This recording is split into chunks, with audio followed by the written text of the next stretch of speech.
देश भर में आज ईद उल फितर का त्योहार मनाया जा रहा है। क्या बच्चे और क्या जवान, सभी में उत्साह है।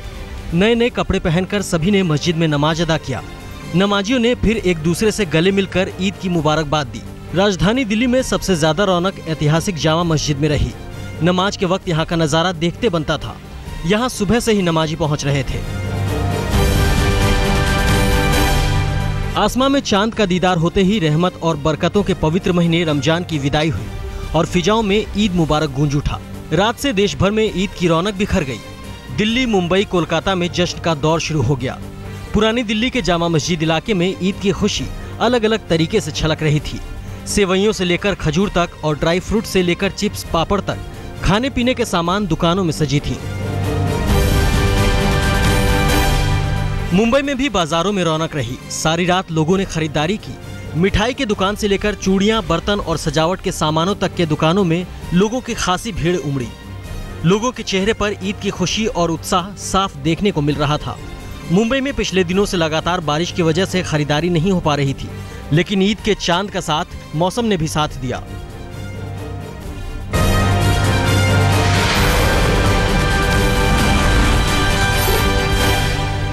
बीजेपी अध्यक्ष अमित शाह की नई टीम लगभग तैयार है। सूत्रों के मुताबिक राम माधव और वरुण गांधी उनकी टीम में महासचिव बनेंगे।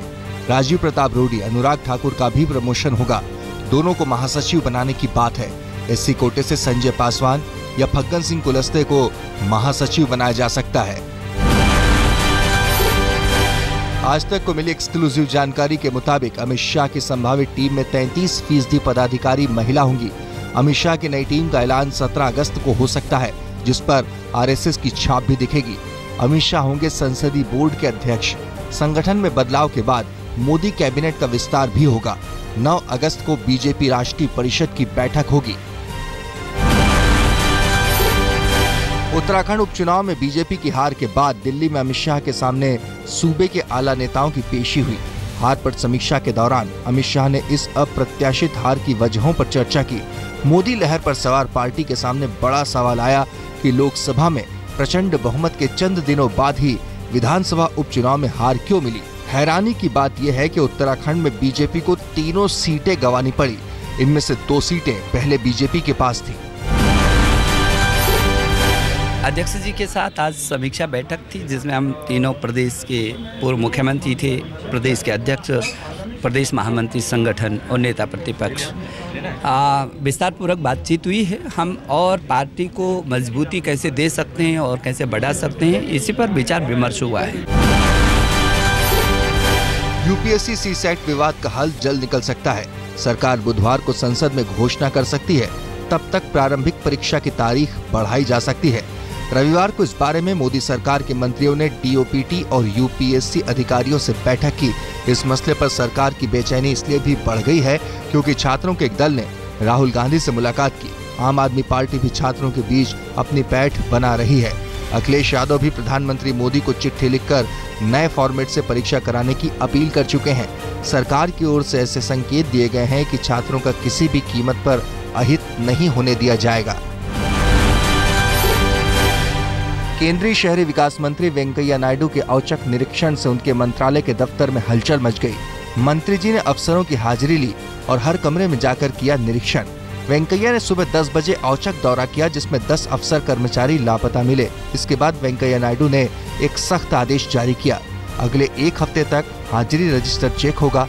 शहरी विकास मंत्रालय के दोनों जॉइंट सेक्रेटरी सुबह रजिस्टर चेक किया करेंगे। लेट होने पर वेतन भी कटेगा। हाजिरी वाला रजिस्टर दफ्तर का वक्त शुरू होने के 15 मिनट बाद हटा लिया जाएगा। केंद्रीय सड़क परिवहन मंत्री नितिन गडकरी के घर जासूसी कराए जाने की खबर सुलझने के बजाय उलझती जा रही है। खुद गडकरी ने दोबारा किसी जासूसी उपकरण के मिलने की खबर से इनकार कर दिया है। पार्टी कोई सफाई देने को तैयार नहीं है। लंबी चुप्पी के बाद गृह मंत्रालय ने साफ कर दिया कि कथित जासूसी की जांच कराने की जरूरत नहीं है। विपक्ष अपनी मांग पर अड़ा हुआ है। गडकरी जासूसी कांड पर विपक्ष सरकार से स्पष्टीकरण मांग रहा है। एक विदेशी अखबार ने खबर छापकर सनसनी फैला दी थी कि मोदी सरकार के कद्दावर मंत्री नितिन गडकरी पर जासूसों की निगाह है। खबर के मुताबिक गडकरी के सरकारी आवास 13 3 मूर्ति लेन से हाई पावर सेंसिंग डिवाइसेस मिले हैं। ऐसे डिवाइसेस का इस्तेमाल दुनिया की बड़ी जासूसी एजेंसीज ही करती हैं। जहाँ तक हमारा सवाल है, माननीय भूतपूर्व प्रधानमंत्री जी ने तो इस बात को कह ही दिया है कि इस बात का स्पष्टीकरण केंद्र सरकार को देना चाहिए। पोस्टर विवाद में गिरफ्तार आम आदमी पार्टी के कार्यकर्ताओं को जमानत मिल गई। पुलिस ने इस मामले में 4 लोगों को गिरफ्तार किया था। आम आदमी पार्टी के कार्यकर्ताओं पर बिना इजाजत पोस्टर लगाने का आरोप था। ये लोग केजरीवाल की रैली के लिए पोस्टर चिपका रहे थे। 3 अगस्त को जंतर मंतर पर केजरीवाल की रैली है। आम आदमी पार्टी ने पुलिसिया कार्रवाई पर नाराजगी जताई थी। केजरीवाल ने ट्विटर पर लिखा, बीजेपी पुलिस का दुरुपयोग कर रही है।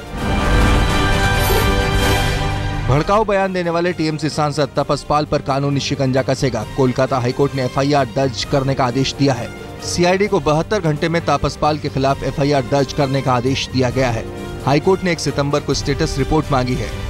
तापस पाल ने विरोधियों के खिलाफ आपत्तिजनक बयान दिया था। चुनाव खर्च मामले में महाराष्ट्र के पूर्व सीएम अशोक चव्हाण को राहत मिली है। दिल्ली हाईकोर्ट ने चुनाव आयोग के नोटिस पर रोक लगा दी। दिल्ली हाईकोर्ट ने आयोग को नोटिस भेजकर 2 हफ्तों में जवाब मांगा है। अशोक चव्हाण पर तय सीमा से ज्यादा चुनाव खर्च का आरोप है। आयोग ने पूर्व मुख्यमंत्री से पूछा था कि 2009 विधानसभा चुनाव में हुए अपने चुनाव खर्च का सही ब्यौरा नहीं देने पर उन्हें क्यों नहीं अयोग्य करार दिया जाए।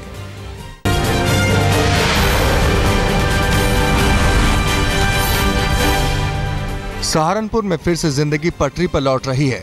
आज फिर बेहट से अंबाला रोड तक सुबह 7 बजे से 11 बजे तक कर्फ्यू में ढील दी जाएगी। स्थानीय प्रशासन के मुताबिक सहारनपुर में हालात पूरी तरह काबू में है। बाकी शहर में शाम 3 बजे से शाम 7 बजे तक कर्फ्यू में ढील दी जाएगी। ईद को लेकर प्रशासन ने लोगों से अपील की है कि सभी अपने अपने इलाकों की मस्जिद में ही नमाज पढ़ें। ईदगाह रोड पर लगा कर्फ्यू लगा रहेगा। पूरी व्यवस्था है, पूरी सुरक्षा की व्यवस्था है और जिस तरह से प्रशासन हमेशा व्यवस्था करता है ईदगाह पे, उसी तरह की पूरी व्यवस्था है और उसी जोश खरोश के साथ जैसे हर वर्ष ईद मनाई जाती है मनाई जाएगी और शहर के हर मस्जिद में प्रशासन ने व्यवस्था कर दी है। सहारनपुर के हालात को लेकर कल गृह मंत्रालय की बैठक हुई। केंद्र ने हिंसा से निपटने के लिए और हालात सामान्य करने के लिए हर मुमकिन मदद का भरोसा दिया है। लखनऊ में अखिलेश यादव ने भी राज्य के आला अधिकारियों के साथ बैठक की, लेकिन मेरठ जोन के आईजी ने ये बयान देकर मामले को गरमा दिया कि सहारनपुर में हुई हिंसा में अवैध हथियारों का इस्तेमाल हुआ था। लखनऊ के मोहनलालगंज केस की यूपी सरकार ने सीबीआई जांच के आदेश दे दिए हैं। 17 जुलाई को मोहनलालगंज में एक महिला का शव मिला था। मृत महिला के परिवार की मांग का ख्याल रखते हुए सीएम अखिलेश यादव के निर्देश पर सीबीआई जांच की सिफारिश कर दी गई है। पीड़ित परिवार इस मांग को लेकर लखनऊ में कई दिनों से धरना दे रहा था। शासन बिल्कुल कटिबद्ध है, पुलिस विभाग लगा है और किसी भी प्रकार को अपराध को कोई भी विभाग, चाहे पुलिस हो चाहे गृह विभाग हो, एक्सेप्ट नहीं कर सकता।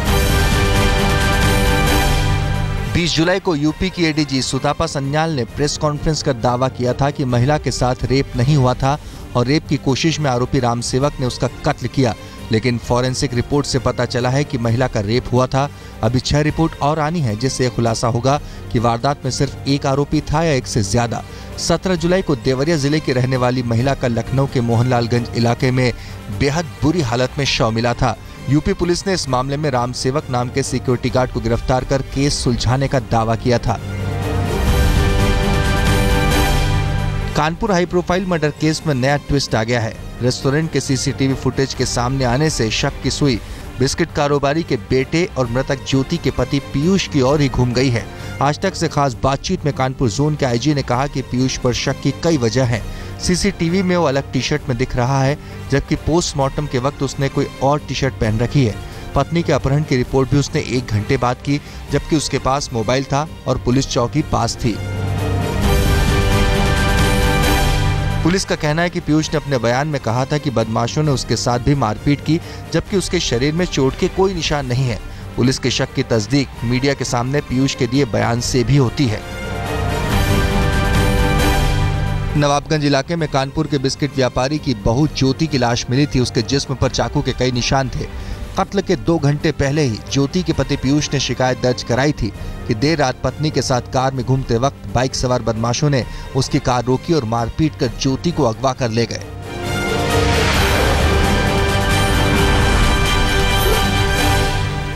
दिल्ली में लश्कर ए तैयबा का आतंकवादी पकड़ा गया है। अब्दुल सुभान नाम के इस आतंकवादी की गिरफ्तारी दिल्ली के सराय काले खां बस डिपो से पिछले हफ्ते हुई।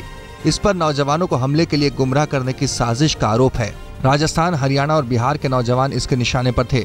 दिल्ली और आसपास के इलाकों में धमाके की साजिश भी थी। 2 संदिग्धों की बातचीत से आतंकवादी अब्दुल सुभान का सुराग मिला।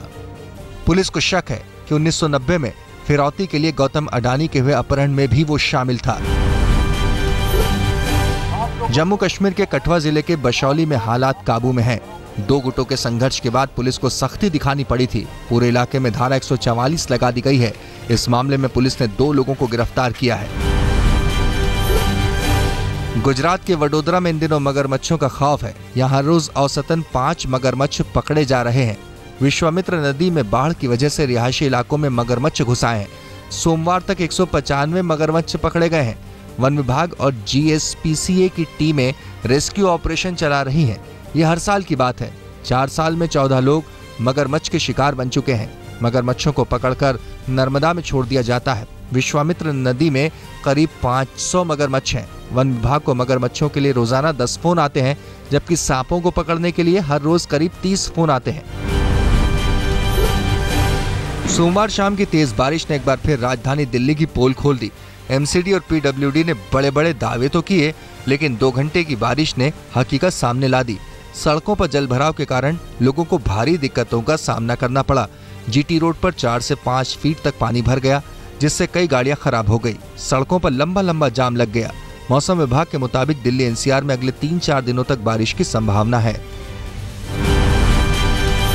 कितनी दिक्कत हो रही है? बहुत ज्यादा परेशानी। कोई ट्रैफिक पुलिस वाला यहाँ आया जाम हटाने के लिए? कोई नहीं आया। कोई ट्रैफिक पुलिस वाला दिखा? कोई नहीं आया पुलिस वाला। पानी भरा पड़ा है? पानी भरा पड़ा जी, 2-3 दिन सर पानी की वजह से हो गई है। पानी भर रहा था यहाँ पे? हाँ जी, पानी की वजह से। कितना पानी होगा सर? पानी काफी है सर। कितना लंबा जाम लगा है सर? जाम तो बहुत है, 1.5 किलोमीटर तक जाम ही जाम। मौसम विभाग ने उत्तराखंड में भारी बारिश का अनुमान लगाया है। हिमाचल और जम्मू कश्मीर में भी बारिश की संभावना है। उत्तराखंड में आफत की बारिश से इंसान और जानवर सब परेशान हैं। पहाड़ी गाय भी इसका शिकार बनी। उत्तराखंड में नदियां उफान पर क्या आई, गायों की सांसें अटक गई। चारा खाने गई 2 गाय टापू पर फंस गई थी, लेकिन वक्त रहते आपदा प्रबंधन की टीम ने 2 गायों को लहरों से बचा लिया। कुमाऊं के धारचूला में भूस्खलन में 6 लोगों की मौत हो गई।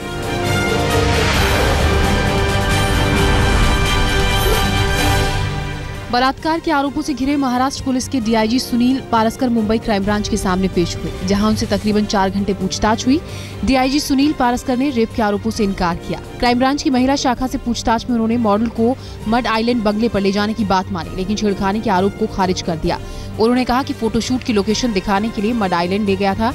पारसकर के रिटायरमेंट में 2 साल बचे हैं।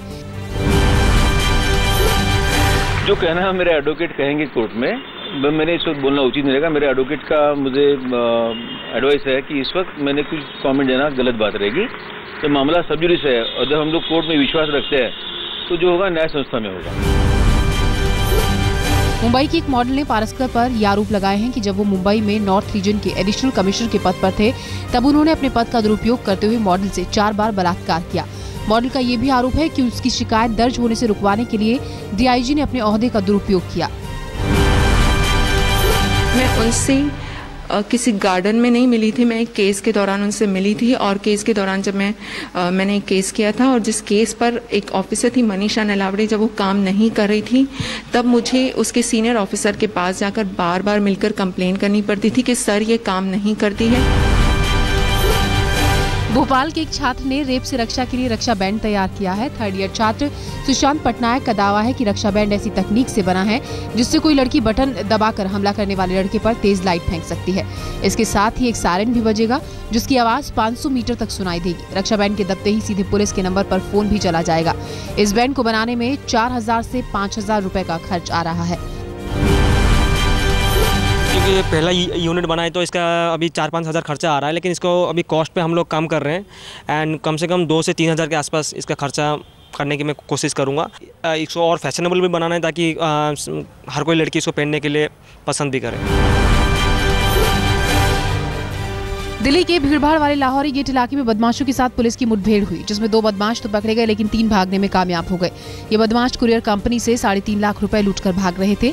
जब पुलिस ने बदमाशों को रोकने की कोशिश की तो बदमाशों ने फायरिंग कर दी। आज 3:30 बजे 5 अभियुक्तों ने डकैती को अंजाम दिया। उसके बाद भागते समय इनको पुलिस पार्टी जो कि इलाके में पेट्रोलिंग कर रही थी, उन्होंने इनको देखा और इनको रुकने के लिए कहा। जब इनको रुकने के लिए कहा तो इन्होंने पुलिस पार्टी के ऊपर फायरिंग कर दी। दिल्ली के इंडिया गेट सर्कल पर देर रात एक तेज रफ्तार बस का कहर दिखा। तेज रफ्तार से आ रही बस ने एक बाइक सवार को कुचल दिया। 35 साल के नौजवान की मौके पर ही मौत हो गई। पुलिस ने बस ड्राइवर को हिरासत में ले लिया है। अब तक हादसे में मरने वाले युवक की पहचान नहीं हो पाई है।